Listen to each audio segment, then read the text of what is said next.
Бүгдэнд баярлалаа. Бурхан талархъя. Байнга өөрлөгөө дууддаг эзэн алдарших болтугай. Тэгээд залбираад эхлэх үгээрээ.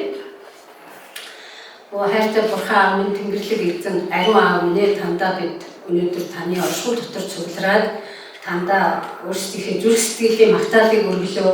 Тандаа бид бас өөрсдийнхээ чин сэтгэлийн хүсэл мөрөөдөл тэр бүхнээ бас сая дамжуулан өргөлөө эзэн минь. Тэгээд яг одоо энэ цаг мөчид та өөрийнхөө үгийг бидэнд хэлж өгнө. Миний амаар дамжуулан манад энэ цугласан хүний бүрийн чихэнд бас миний зүрх сэтгэл та үгээ бүр сонсогдохоор чамд тод хэлж өгнө гэж танаас гуйж эзэн минь.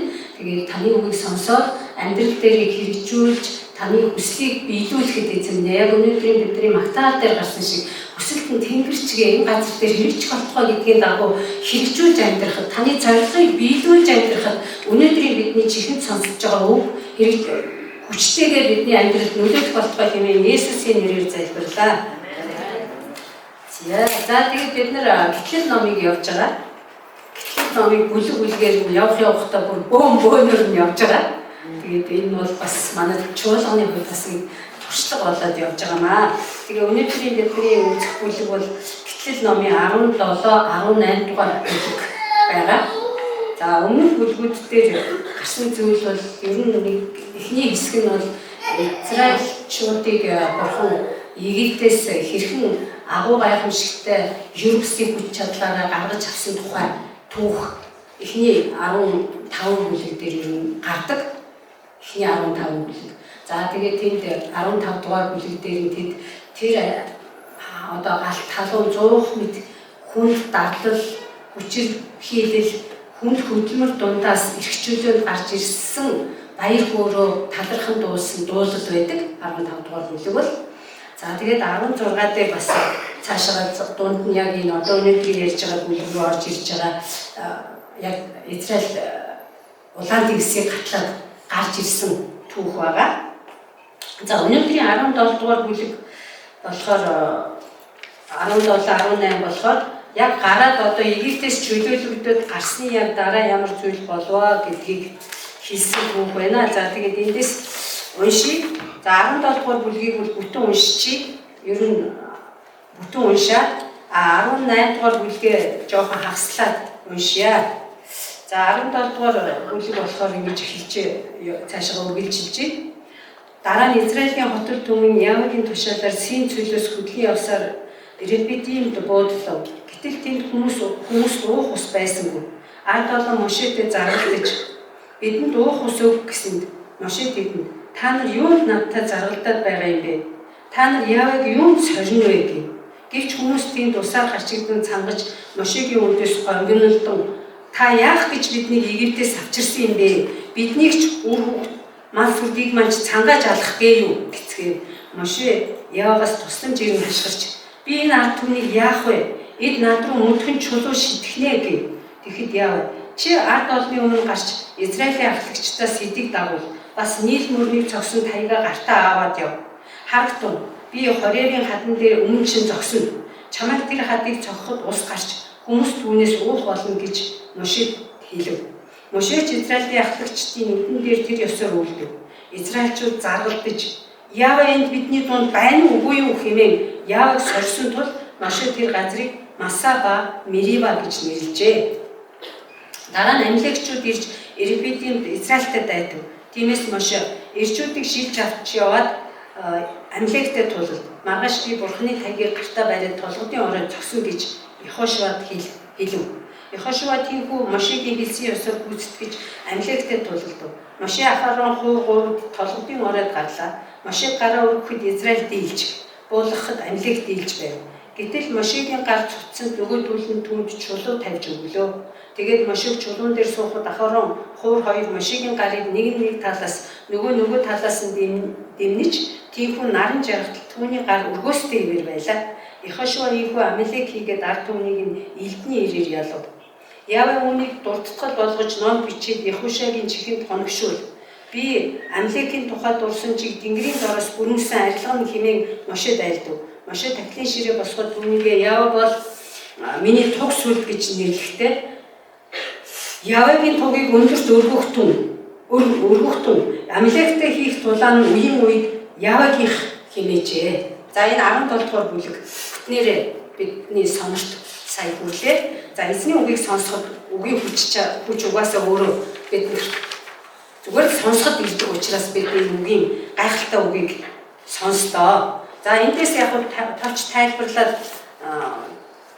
гол утга санаа өнөөдөр бурхан бидэнд яг голлож одоо онцолж хэлж өгч байгаа санаа юу вэ гэдэг дээр мэдүүлээ ярий.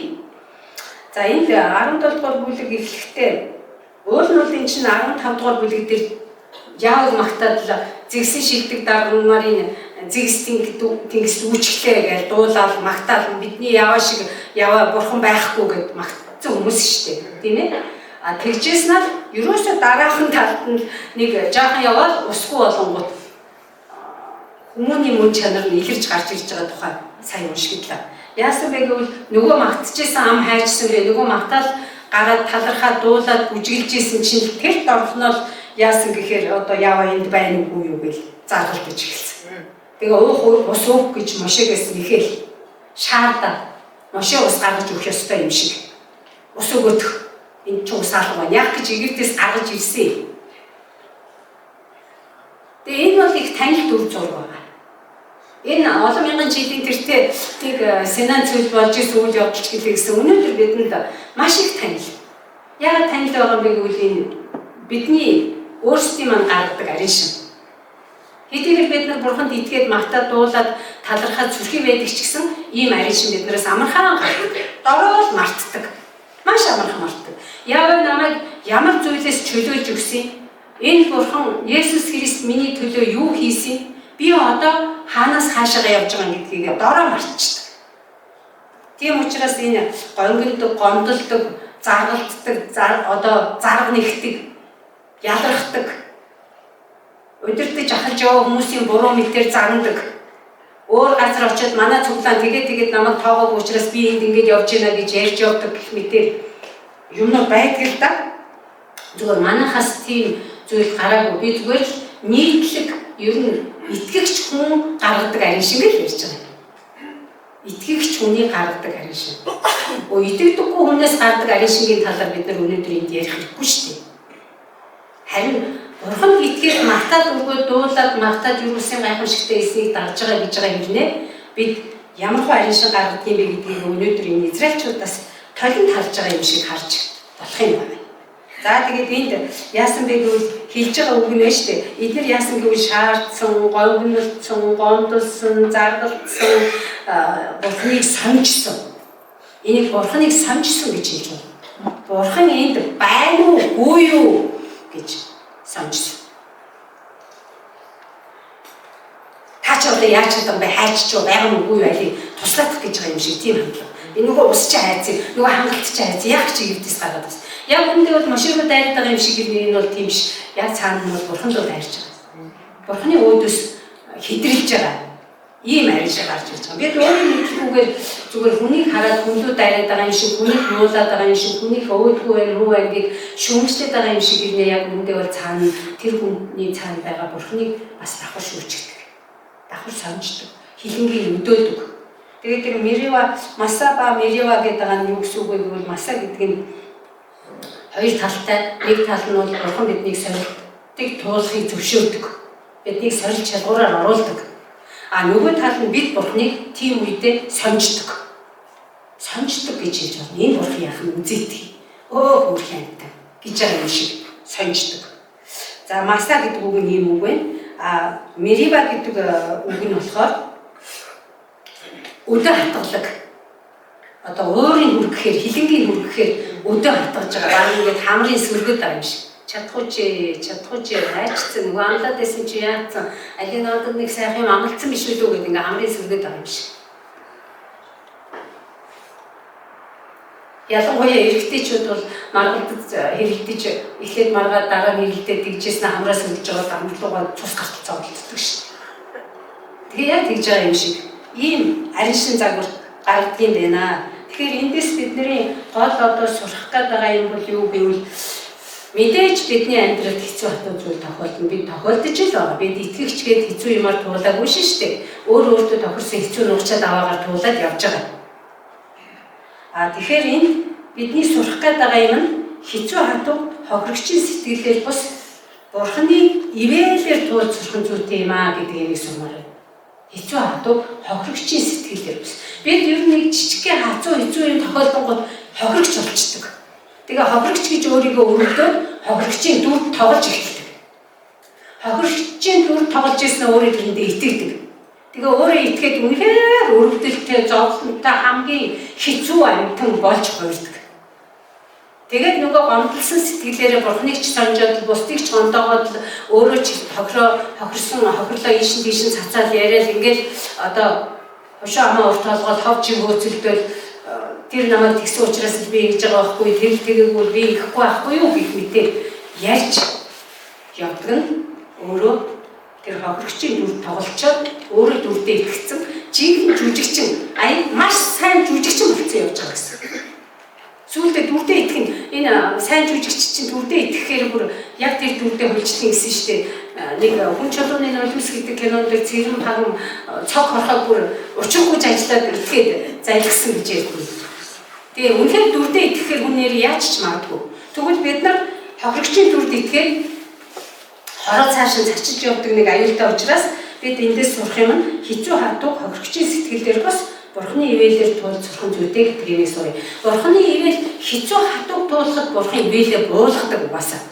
Бидний туулах боломжийг өгдөг. Бидний түүгээр дамжуулан сургаж авдаг. Бидний түүгээр дамжуулан боловсруулдаг, хатуужуулдаг, хатсуулгадаг. Ёстой үнэхээр жинхэнэ ган төмөр мэд хатуужуулж авдаг. Тэгэхээр энэ зүйлийг бид нар 14 дугаар бүлгийн эхний хэсгээс сурж болж байна. Тэгээ жишээ хэлэх юм бол одоо яаж юм гэхээр мэдхгүй энэ Бурхан байгаа мгүй юу би зөндөөр залбирсан хаав энэ хариулж байгаа ч юм алга утж байгаа ч юм алга гэж гомдлож байгаа юм. Зүгээр хамгийн наад захын жижигхэн гомдол шүү дээ. Би итгэгч хүнийхээ тухай ярьж байгаа шүү дээ. Мэдхгүй манайхан би өвдцөө тэгээ цуглаанд очиог байсан чи ярихгүй лээ. Хин ч ярихгүй лээ надад. Тоохгүй лээ. Манайхан тоодгүй мэдэн шүү дээ. Энэ чинь анхны одоо тэр гомдлож байгаа яа. За яагаад надад ийм юм болдгоо? Яагаад бусад хүнд байхгүй байхад би яагаад ганцаар юм туулж юм? Би яагаад ингэ зовж идэв гэдэг ч юм уу.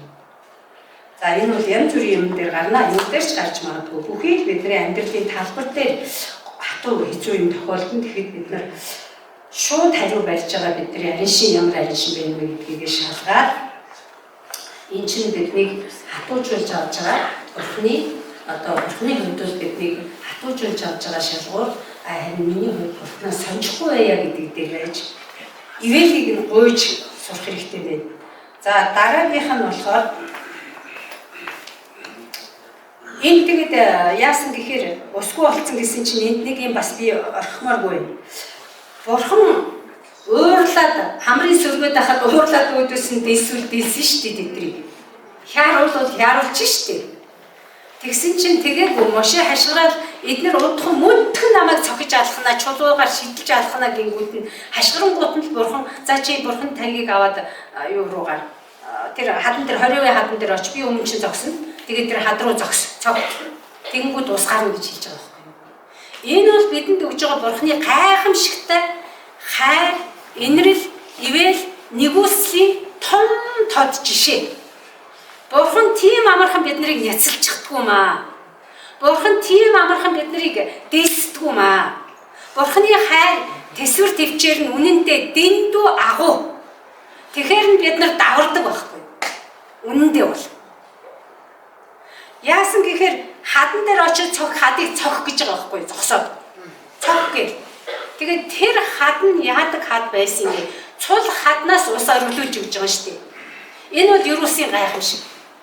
Цулд байгаа цул бүхэл бүтэн хаднаас ус ундруулад ориглуулна гэдэг бол Юрусын гайхамшиг гэхээс өөр юу байх вэ? Энэ зөвхөн Бурханы хийдэг ажил гэхээс өөр юу гэж бид нар харах вэ? Тэгвэл өнөөдрийн бидний амьдрал тохиолдож байгаа усгүй хатцсан хээр цүл таягдсан мэт амьдралын дунд бид нар тохиолдож байгаа гашигдал зовлон дунд Бурхан яг энэ Юрусын гайхамшигыг үйлдэж чадахгүй гэж юу? Энэ бол Бурханы хүч чадал, Бурханы хуруу гар богинохон биш, хүрхээргүй богинохон бишээ гэж хэлдэг шүү дээ. Хаанч бидний асуудалд хариулж чадах тийм агуу гайхамшигтай ерөөсийн хүч чадалтай бурхан та бидэнд байгаамаа. Тэгэхээр эндээс бид нар тэр хад одоо тэгвэл цаашаа өнөөдрийн бидний тэр хад чинь юу юм бэ гэдгийг Библийн бусад ишлэлдээр хэлж өгсөн байна л да. Тэгээ юу гэж хэлж гэнэ үг гэвэл дуулын 100 одоо гайхамшигын хэлэхдээ дуулын 114 дээр хэлсэн байна. Газар дэлхийн эзний энэ дээр бол хэлсэн газар дэлхийн эзний өмнө чичирч Яаковын бурханы өмнө доргигтун гэж хэлсэн. Энэ сүр хүчнийхэн өмнө чичир дориг. Тэрбээр хадыг усан цөөрөмд хуургаж цахиур чулууг усан ундрах болгосон билээ гэж дуулын 114-ийн 7-8 хэлж байна. Энэ зүйлийг туулж үдсэн туршлагатай бурхан тайртай хүний зүрхнээс гарсан дуулал байна. Өнөөдөр бид нар олон хүн энэ дуулыг тийм шүүгээд дагаад дуулах амьдралыг туулж яваа хүмүүс байгаа. Бурханы ерөөсийн хүч чадлыг бид нар амсаж байгаа, мэдэрч байгаа. За дараагийнх дээр нь болохоор энд ингэж хэлж байгаа. Есүс бол тэр хад байсан юм а гэдгийг хэлж байгаа. Тэр 20-ийн хад цохиулсан хад чинь юу байсан бэ гэвэл үнэндээ тухайн үед бодит амьдрал дээр хад байсан боловч тэр бол Есүс Христ байсан юм а гэдгийг Библи хэлж өгч байгаа. Тэнд юу гэж хэлж байгаа гэхээр энэ 1-р Коринтын 14 дээр бүгд ижилхэн сүнслэг ундыг ууж өөрсдийг нь дагаж байсан сүнслэг хаднаас ундаалсан юм а гэж. Өөрсдийг нь дагаж байсан сүнслэг хаднаас ундаалсан юм а. Тэр хад нь Христ байв. Харин тэдний олонх нь Бурханы таалалд нийцэлгүй цүлд хяарчээ гэж бид нар жишээ үлдээсэн байна. Таалалд нийцээгүй гомгосон учраас, гоншинсан учраас, итгэж чадаагүй учраас, Бурхантай заргалдсан учраас, давж заалтсан учраас цүлдөө тэр 40 жил тэнүүчилж байгаад ясаа тавьсан байна. Тэгээ энэ бол яах гэж бидэнд өнөөдөр өгöd байгаа юм бэ гэвэл бид нарт үлгэр жишээ болгож за таминаа энийг ингэцэн шүү. Энийг та нар хараарай. Ийм замаар замчгаа, өөрийгөө шалгаарай, үзээрэй гэсэн л дохоод тэмдэг байна. Бид өнөөдөр Бурханы үгнээс зурж, Бурханы үгээр өөрийнхөө амьдралын алхаа бүрийг дохоод тэмдэг өгж гинүү гэж анзаарч, сэргэг соргохоор ажиглж Бурханаа чих тавин сонсож сурах хэрэгтэй. Бурханаа сонсож сурах хэрэгтэй. Ажигчгаархаа байж ажиглж, хянаж, алхам гიშгэн болгоно. Хянж явах хэрэгтэй. Миний ээж бидний хүүхэд байхад гიშгээд гიშгсэн өрөө эргэж хар гэж сургадаг байсан. Тэрний үг зүгээ гэвэл чи ямар нэг юм хийсэн бол хянуур бай гэсэн үг. Чи үг хэлсэн бол хэлсэн үгээ бод гэж хэлсэн үг. Чи үг хэлчихэд үг нь хэлхээсээ өмнө бодох ёстой. Гэхдээ хүн ер нь голдуу өнгөрсөн хойно боддог учраас гიშгээд гიშгсэн өрөө эргэж хар гэж байсан. Тэгээ үнэхээр нэрэн бид нар хянах хэрэгтэй. Өөрийгөө баян хяналттай болгоомжтой, сэрэмжтэй байлгах хэрэгтэй юм аа.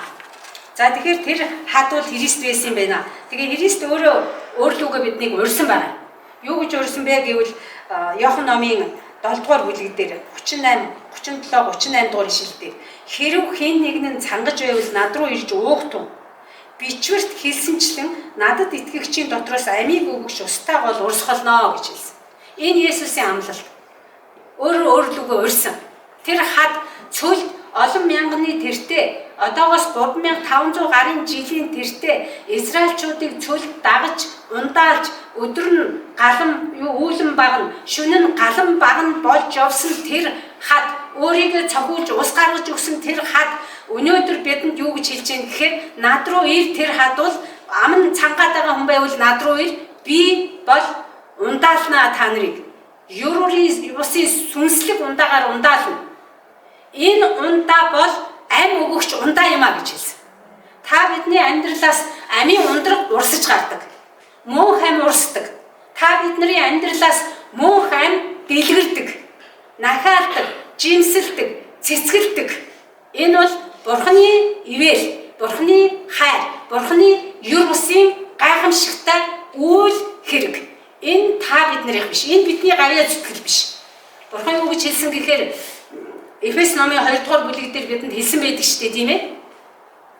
Та бид нар одоо ивэлээр аврагдсан, Бурханы хайр ивэлээр аврагдсан. Энэ биднээс гардаг бидний гавьяа зүтгэл биш ээ гэж хэлсэн.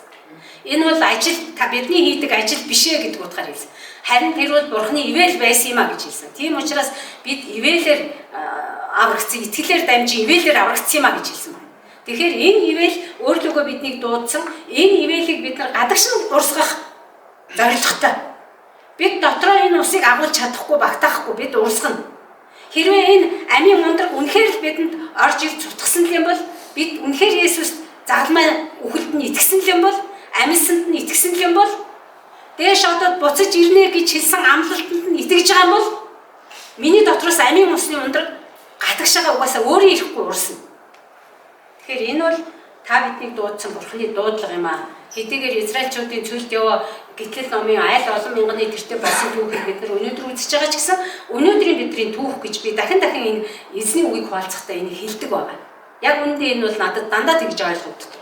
Энэ бол өнөөдрийн бидний түүх юм аа. Бид эндээс өөрсдийгөө олж хараад дутагдaltaй юм дээр нь зайлсхийгээд сэрэмжлээд сайн чанартай юмнуудыг ингээд дуурайгаа сайн сайхан харин шингуудын загвар болгоод өөртөө авах хэрэгтэй гэж ингэж бодож байна. За тэгвэл тэр сүнслэг хадуулах юм байсан бэ гэвэл Есүс байсан юм аа. Бидний дотроос амийн ус урсаж гарч байгаа маа. Тэгэхээр бид энийг гэрэлтүүлэх хэрэгтэй байна, урсгах хэрэгтэй байна, харуулах хэрэгтэй байна, гаргах хэрэгтэй байна. За Амалекчуудтай хийсэн тулдаа 2 дугаар хэсэг нь байж байгаа.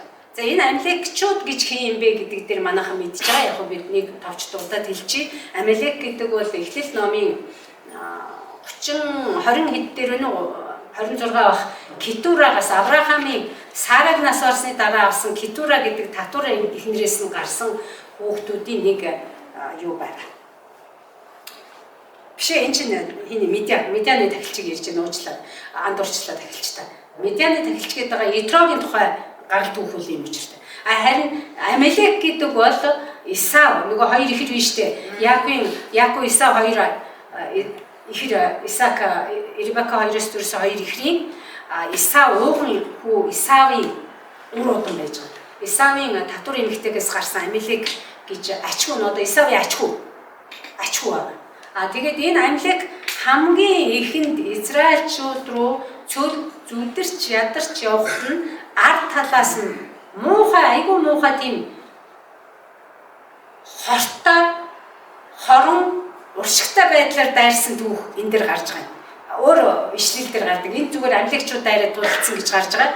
Өөр номон дээр дэд хууль номон дээр байгаа гэж би бодож байна. Ард талаас нь ядарсан цөхөр одоо зүдэрсэн тэр чинь 2 сая гараа ард түмэн уух өндчгүй болчоод заримдаа ядарч зүдрээд цөлөөр туулж явахад нь ард нь яваа ядарсан зүдрэснээр нүүн эхэлж дайр довтлоод араас нь дайрсан түүх байдаг шүү дээ. Тэгээ энийг энэ тулаанд түүх сайн уншсан түүхээс харахад тулаанд Моше цэргийн жанжнаар нь удирдаад Израильчуудаа удирдаад орсон.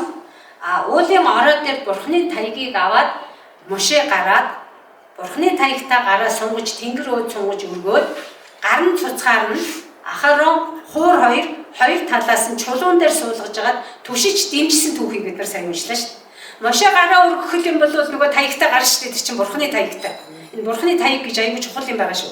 Бурхны таягтаа гараа ингээд өргөхт нь Израильчууд ялаад, Йошуа ялаад, гарын цөхрөөл доош унангууд нь Амалекчууд ялаад байсан. Тэгэхээр хуур Ахарон хоёр гарын хоёулангийн ингээд өргөд өгцөн. Дээш нь.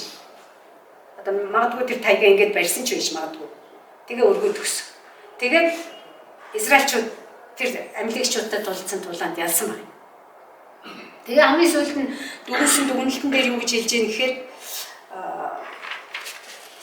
Ява ниси гэж юун дээр хэлж байгаа л да. Яг еврей хэл дээр бол Ява ниси гэдэг үгээр явж байгаа. Энэ нь бол Ява бол төгсүүлт гэсэн утгатай ишлэл байгаа юм. Энд хэлсэн байна.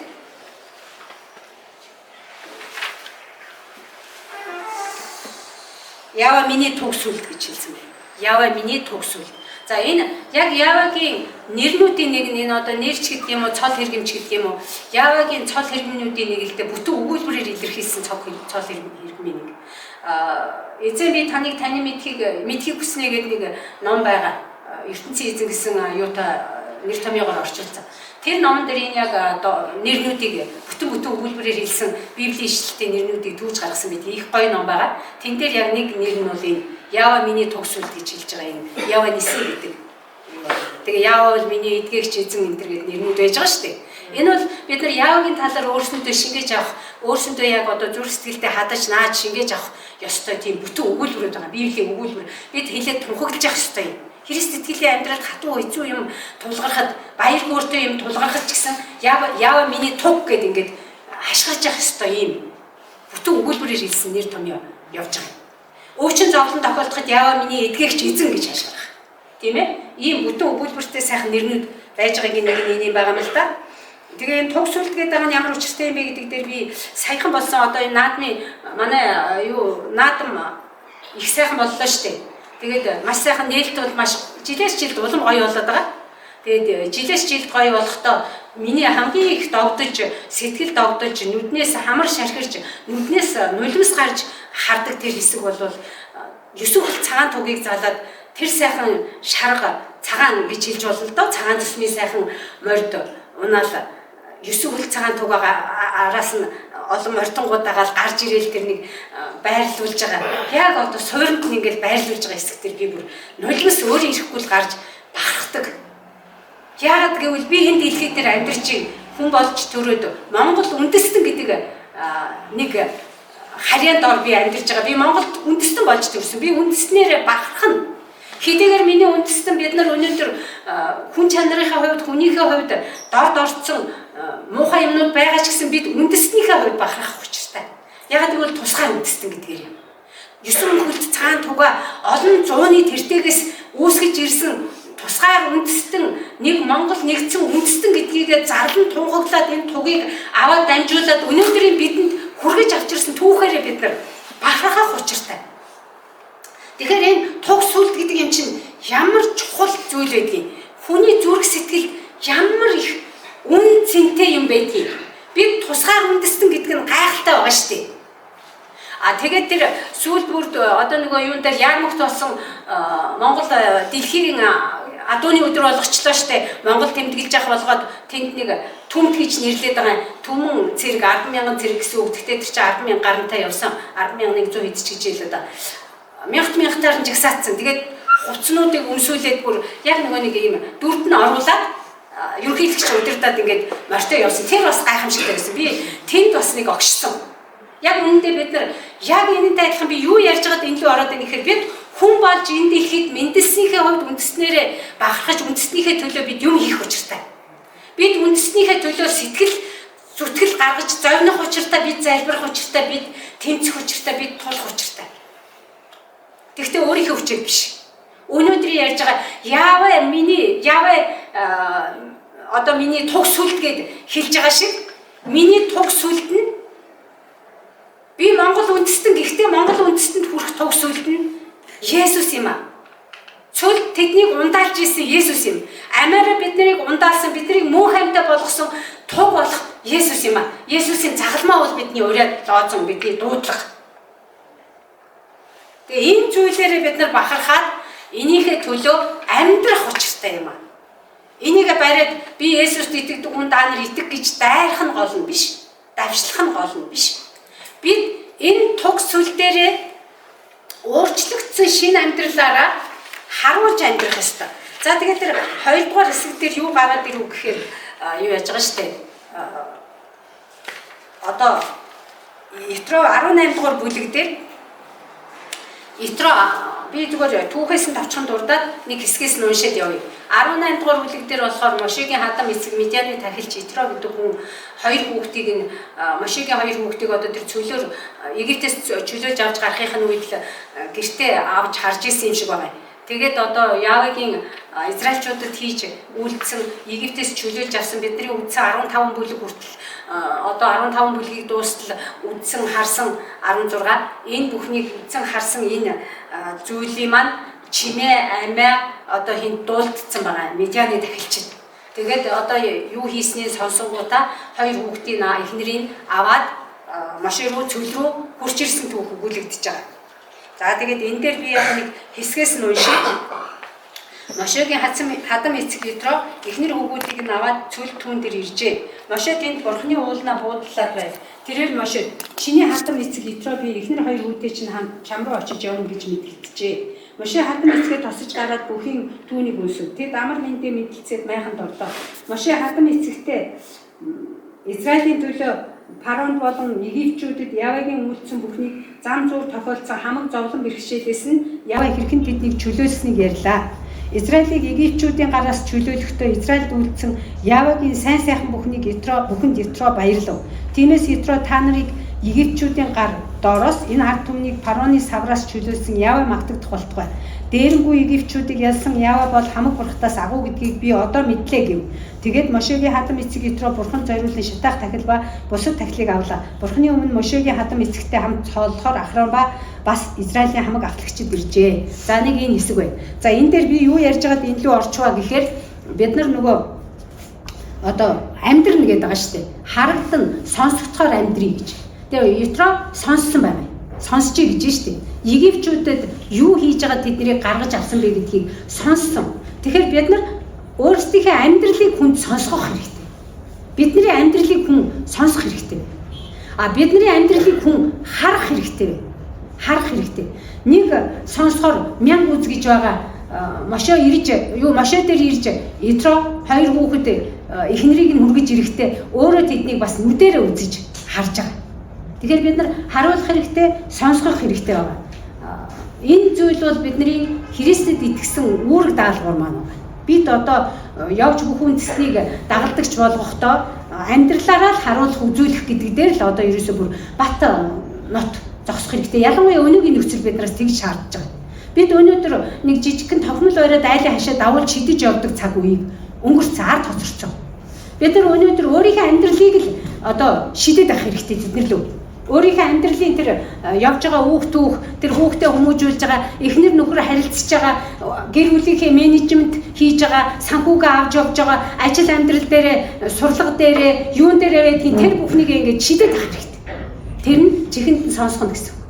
Хэн яаж сонсох вэ гэвэл миний эргэн тойрон зэрэгэлдээ амьдарч байгаа манай айл хөшийнхэн, миний найз нөхөд, миний итгэдэггүй ах дүү нар хамаатан садангууд тэрийг хараад дамжуулаад цааш нь эднийг тэгдгийм байлээ, эднэр чи итгэдэг ингээд хашаа давуулахаас илүү хүчтэйгээр чулуудаад авах хэрэгтэй. Бид нар чихэнд нь сонсох хэрэгтэй. Бид нар нүдэнд нь харуулах хэрэгтэй. Энэ өнөөдрийн бидний нөхцөл, өнөөгийн Христ итгэлийн амьдралын өнөө үеийн нөхцөл биднээс шаардж байгаа шаардлага гэж би үзэж байгаа. Тийм учраас бид нар өнөөдөр тэр Иерусалим гайхамшигтай яваа бидэнтэй хамт байгаа Есүс Христ хад болох Есүс Христ уснаас ундаал гэж урьчаад ундаалаад бидний дунд явж байгаа. Өнөөдөр үгээ энд сонсгож байгаа нь биднийг ундаалж л байгаа шүү дээ. 7 хоногийн турш бид эзний үгийг уншаад бодоод цээжилсэн хэсгээ тунгаагаад залбираад явж байхад энэ ундаалж л байгаа. Энэ ундаа чинь биднээс гарах учиртай маа, халих юм аа, чихэнд нь хүрх юм аа гэсэн энэ зүйлээр би та нарыг уриалмаар байна. Тийм учраас харуулдаг, үзүүлдэг амьдралаар нь өнөөдөр бид нар амьдрья. Ягаад энэ чуулганыг Христ бидний уг нь нэг ураа болсон үг бол ямар үг байсан бэ гэвэл Христийг дагдаг айл өрх гэр бүл үр хүүхэд гэсэн нэг ураа байсан. Бүр ихэндээ. Бүр одоо анхан эхэлж байхад Христийг дагдаг айл өрх гэр бүл үр хүүхэд гэж. Энэ бол ураа байсан. Христийг дагдаг гэж хэлж байгаа. Бид нар сүүлд нь энийг хараа болгоод Христийг дагдаг тийм дагалдагчийг бэлддэг, дагалдагч баая гэдэг арай дэлгэрэнгүй ураатай болсон. Тэгвэл энэ гэр бүл амьд бүл гэж яагаад нэрлсэн бэ гэвэл энэ бүл чинь амийн усыг уусан бүл юм аа. Амийн ус болох Есүсийг уучсан, ундаалцсан учраас бидний дотроос энэ гэр бүлүүд дотроос энэ цугласан энэ амьд бүл гэдэг бүл дотроос амийн ус ундарч гарах учиртай маа. Тэргээр нь ундаалсан бусад газар нь цэцгэлээ, жимслээд үр дүнгээ өгөх учиртай маа. Тэр нь миний Монгол үндэстэн, миний Монголын ард түмэн байх ёстой юм аа. Өнөөдөр бид нар 9 хөлт цагаан тугаа хараад самсаа шамширж байгаа шиг ингээс шархираад бүр огшиж байгаа шиг бид Христ Есүсээр энэ үндэстэнд хүрэх учиртай маа. Тийм учраас бид нар Монгол үндэстэн болж төрсөн. Монгол газар нутаг дээр өнөөдөртөө ямар ч байсан бид нар амьдарч байна. Тийм учраас бид нар зөвхөн энэ Монгол газар дээр амьдарч байгаа биш, даяар Монгол гэж нэрлэгдэж байгаа. Дэлхийд даяар цацагдсан Монгол ард түмэндээ хүрэх ёстой маа. Монгол үндэстнүүдтэй хүрэх ёстой маа. Тэгээд дэлхийн адууны өдөр гэдэг бол бидний бас нэг тунхаглах, манай үндэстнийг зарлах, тунхаглах сайхан далин болсон. Харин энэнд бидний хувь нэмэр юу байна? Бид яг ямар юмараа одоо энэ наадмын нээлтэнд нэг мэдхэд Христийнхэн орчихсоо Христ гэдэг нэг бүлэг хүнийг жагсаагаад явуулах юм бэ? Яагаад өнөөдөр манай Христийнхэн тэр жагсаал дотор орж чадсангүй вэ? Хоёр талтай байна. Нэг тал нь муу сүнсний хвчлэг байгаа. Нөгөө тал нь бидний бас тод гэрэлтэж чадаагүйгийнх байж магадгүй. Тийм учраас бид өөрсөндөө том асуулт тавиад дараагийн наадам хэдэн жилийн наадмаар бид нар нэг игнэнд нь жагсчих юмсан. Адууны өдөр болоход Христийнхэн туга мандуулаад жагсчих юмсан. Энийг та нар минь бодож залбирж байгаарай. За тэгээд залбирал гэдэг дээр би бас нэгийг хэлэхгүй орхиж чадахгүй нэ.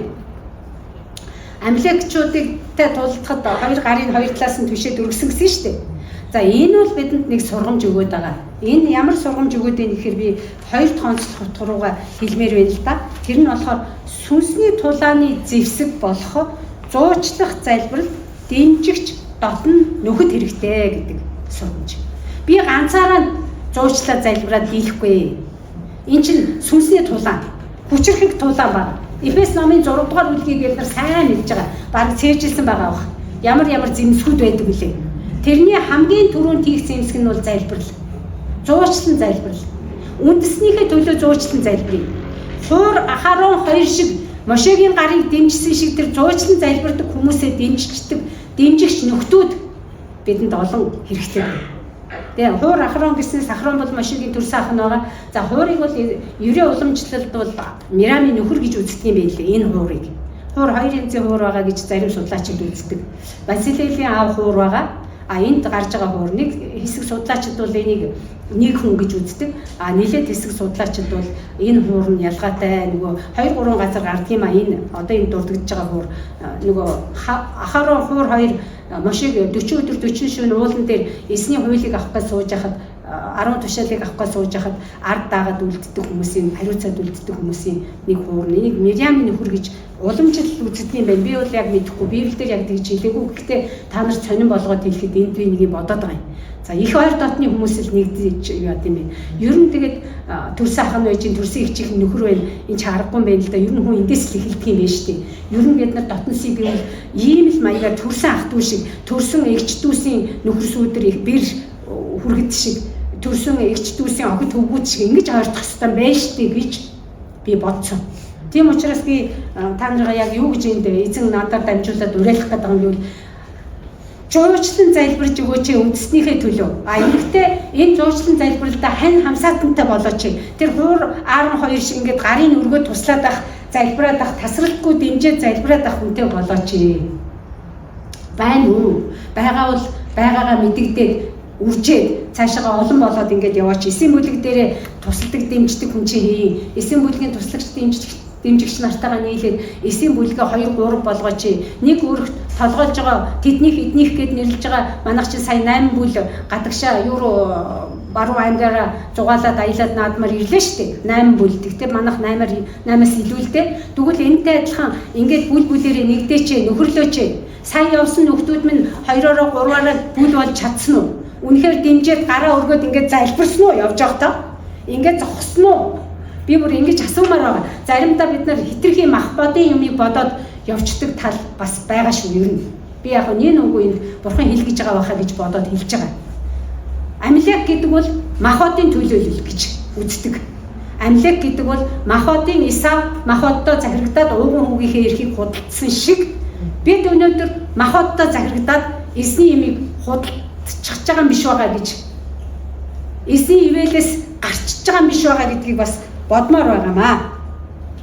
Ам хилээ захирах дээр одоо юу гэдгийг янз янзын юм байгаа. Бид нар одоо ер нь энэ дээр бол сайн бодох юм бас байгаа. Чихтэлсэд байгаа янз бүрийн юмнууд байгаа. Манайха бас тийм чих гоё одоо залбирлаар нэгдчихдэг гэхээсээ илүү хов бацхаар нэгдчихдэг юм биш үсттэй гэж бас заримдаа бодогдохгүй л байгаа. Тэгээ энэ миний бас сайн бодвол зүгээр байхаа гэж бурхан сануулж байгаа гэж би бодож байгаа. Яг гэвэл бурханы үгийн зарчмаас их хол зөрөөгүй байна. Бид сүнслэг юмн дээр сүнслэг хаднаасаа уугаад сүнслэг нөхөд найзтай болоод гараа өргөд залбирдаг зуучлагчд болмоор байна. Тэгвэл бид нар үржин, тэгвэл бид нар тод гэрэлтнэ. Энийг бас нэг уриалж өгмөр байгаа. За хоёрдугаар хэсэг нь юу вэ гэвэл сүнсний тулааны зэвсэг зуучлах залбиралд дэмжигч дотн нөхөд хэрэгтэй. За энэ дээр бүр сайн бодоод дотн нөхрийн төлөө залбираач. Тэгээд намраас одоо ахлагч нар хурал цугларж ярьж байгаад хүмүүсийг одоо уулзаж бүр хувьчилж уулзлаад хинтээ дотн нөхөр байна вэ? Байхгүй бол хинтээ дотн нөхөр баймаар байна вэ? Яаж нөхөрлөх вэ гэдэг аргачлалын хүртэл бас зааж өгөх юмсан гэсэн хүсэлтэй байна. Зүгээр л та нар дотн нөхөртэй болооч гэж яриад ах нь болгож чаддгүй байна гэж бид өөрснөө л үгээ харж байгаа. Одоо олон турш одоо үржээч олон болооч дагалдуулаач гэж уриалсан ч гэсэн ховорхон байгаа явдал нь бид аргачлалын зааж өгөхгүй тэр эсийн бүлэг өсөхгүй байгаа мó үржихгүй байгаа мó гэж бодож байгаа. Тэгэхээр айл болгон нэг эсийн бүлэг гэж үзээрэй. Өрхийн тэргүүн болгон мошоо гэж өөрийгөө бодоорой. Өрхийн тэргүүн болгон өөрийгөө Яхошва гэж бодоорой. Ахарон гэж бодоорой. Хуур гэж бодоорой. Тэгээд бие биендээ туслаарай. Нөхөрлөөрөө гэдгийг энд уриалмаар байна. За энэ хэсгээс хэлчмээр байна. За дараагийнх нь болохоор 18 дугаар бүлгээс уншсан байгаа шүү дээ. За Мошегийн хатам эцэг хурж ирээд Мошег харсан чинь нэг юм одоо байгаад байсан. Харсан юм нь юу гэвэл би сүүлийн хэсгээс нь зүгээр үйл явдлыг ярьчих. Моше гадаа өдөржингөө нэг юм дээр суугаад Израильчууд баахан уртаа цуваа болцсон. Өдөржингөө өглөөнөөс ороо болцсон. Зогсоод байсан. Тэгээд хатам эцэг нь гээ юу юм бэ? Чиний энэ хийгээд байгаа юм чи юу юм? Чи суучаал яхаараа өдөржингөө суучаал нөгөөдөл нь өдөржингөө ингээд цуваа зогсоод идэх юм бэ гэж асуусан. Тэгэхээр Моше юу гэж хариулсан гэхээр би Бурханы хууль зааврыг тэдэнд зааж танилцуулдаг. Тэгээд хэрэг заргыг нь шүүдэг юм аа. Тэгж болно, тэгж болохгүй. Хууль заавар чи энэ байна гэж зааж өгдөг юм аа гэж хэлсэн. Тэгтэн Итрогийн өгсөн санал юу вэ гэвэл чи ганцаараа энийг дийлэхгүй. Чи ганцаараа ингэх юм бол чи чадарна, энэ олон түмэн чинь чадарна. Цөхрөн. Тийм учраас энэ хүмүүсийнхээ дундаас одоо сонгож ав. Нэг хэсэг хүнийг сонгож ав гэдэг юм. 10-т, 50-т, 1000-т, 100-ийн дараагаар одоо сонгож аваа гэж хэлж байгаа юм л да. Тэгээд тэр сонгож авах хүмүүс нь ямар хүмүүс байх вэ гэвэл за би энэ юунаас уншия? Гэтэл номынхаа 18 дугаар хэсгээс уншия. За ингэж би 19-с уншчих. Тэгэхээр намайг сонс. Би чамд зөвлөе. Бурхан чамтай хамт байг. Чи Бурханы өмнө ард түмнээ төлөөл. Хэрэг заргуудыг нь чи Бурханд хүрэг. Тэгээд зарлиг тогтоол хууль зааврыг тэдэнд зааж, явах ёстой замыг нь мэдүүлж, хийх ёстой ажлыг нь зааж өг. Түүгээрч барахгүй Бурханаас имээдэг. За одоо ямар хүмүүсийг сонгож авах вэ гэдгийг хэлж байна. Бурханаас имээдэг, чадварлаг, буруу олзыг жигшдэг, үнэн чудраг хүмүүсийг чи хамаг олны дотроос шилж аваад ард түмний дээр 1150-т 10-ийн дараагаар томил гэж хэлсэн. Яг энэ ёсоор нь Моше Дэд туйл номын 1:14 дээр өөрөө тайлбараа өгсөн хэсэг дээр байгаа. Өөрөө дараа нь энэ зөвлөгөөний дагуу өөрөө санаад бодоод сэтгэхэд зохион байгуулад 10, 50, 1000, 100-ийн дараагаар 100 1000-ийн дараагаар томилсон байна. Тэгээ би тэр Чингисийн манай Монголын адууны өдрөөр жагсаж явсан түмтийг хараад энэ Библийн зарчим байна штэ. Библийн Итрогийн яг одоо миний энэ уншаад ярих гээд бэлдээд байгаа Итрогийн зааж өгсөн Моше зөвлөсөн зарчим л явж штэ энэ чинь 10, 50, 1100 тэгээ 1000-аар л жагссан л да. Дотроо 10, 50 гээд явж болно л доо тэр чинь. Ийм байгаа юм байна штэ. Тэгээд Библи ингэж л Монгол үндэстэнд нөлөөлсөн юм байна. Тэр дээр ийм байсан юм байна. Энийг дааж бид нар мэдэхгүй л монголчууд маань сайн мэдэхгүй мэдсэн ч мэдхийг хүсдэггүй юм байна. Зүгээр бид нар өнөөдөр Христийн энийг яаж нөлөөд авч болохгүй гэж бид нэг мэдхэд түмэн хүнтэй энэ цуглаан амьд үйл түмэн хүнтэй болцсон 10, 50, 1000, 100 гэд бүсийн юу одоо эсийн бүлэг, бүсийн бүлэг, дүүргийн бүлэг, хорооны бүлэг тэгээ хамгийн сүүлийнх нь бүсийн бүлэг, амьд бүлгээд явж явах түмтэй ягаад байж болохгүй гэж энэ Бурханы хүч чадлаар хийдэн л дээ. Бидний сураад байгаа Бурханы ажлыг бид нар Бурханы ивэлний үслээр л хийн. Өөрийнхөө хүчээр хийхгүйгээс Бурханы мэрэгэн ухаанаар хийн. Тийм учраас бид нар энэ ард түмэн яасан мэрэгэн ухаантай, яасан ажигч гэрхаа ард түмэн бэ гэж бусад үндэстнэр хэлүүлэхийн тулд Израилийг Бурхан үндэстэн болгон дуудад цөлөөр тэнүүлж хууль одоо өсгөж бойжуулж үндэстэн болгож аваад нутаг газар зааж өгөөд Соломон хааны үед мандуулж исэн шигэ өнөөдөр энэ амьд үйл гэдэг чуулганыг энэ чуулганы гишүүд гэж яасан ухаарсан ард түмэн бэ? Энэ Батмүхих гэдэг айл яасан гэгэрсэн айл вэ? Энэ Эрх баярих гэдэг айл чинь яаж хүүхдээ ингэж хүмүүжүүлдэг юм бэ? Тэр тэднийх чинь яасан ийм айл вэ гэж дагаасай. Бусад гэр бүлүүд ингэж орж ирээд түмтэй ягаад болж болохгүй гэж энийг бол би хүний хүч чадал дээр тулгуурлаж яриаггүй.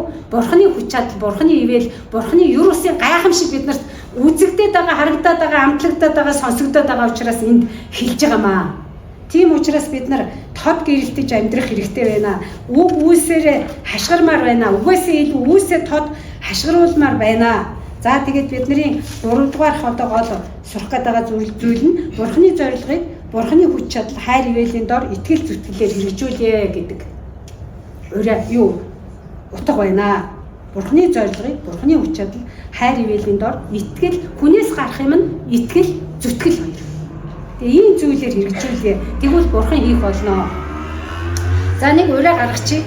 Бурханы өгсөн хараа зорилгод хүрэхийн тулд бурхантай ойр байж айл гэр бүр хурц тод гэрэлтэж амьдрий. Айл гэр хүн нэг бүр хурц тод гэрэлтэж амьдрий. Үгээсээ илүү үйлсээрээ хашгирч амьдрий. Тэгэх юм бол бид нар үржин өсөн олон болон түмт удахгүй түмт жагсаж болно. Бидний туг хёр нь Есүс Христ юм аа. Есүсийн туусан зовлон загалмай үхэл юм аа. Амьлсан амьлал юм аа. Дээш одоод ирнэ гэж байгаа бидний хүлээлт найдвар юм аа. Тийм учраас бид эндээсээ урам авч эндээсээ хүч авч болно. За тэгээд залбираад дуусгая. За эзэн бурхан минь тэгээд өнөөдрийн энэ сайхан цагийн төлөө танд баярлалаа. Таны үг бидний зүрх сэтгэлд хүрсэн гэж найдаж байна. Энэ миний амаар хэлсэн үг таны үг гэж итгэж байна. Тийм учраас эзэн минь биднийг таны үгийг хэрэгжүүлэгчд байлгаж өгөөрэй. Таны үгийг үйлсээрээ тунхагладаг хүмүүс байлгаж өгөөрэй. Таны үг бидний амьдралд үйлс болон тунхаглагдаж тодоос тод гэрэлтэх болтугай хэмээн өрөөн залбирч байна. Эзэн Есүсийн нэрээр залбирлаа. Амен.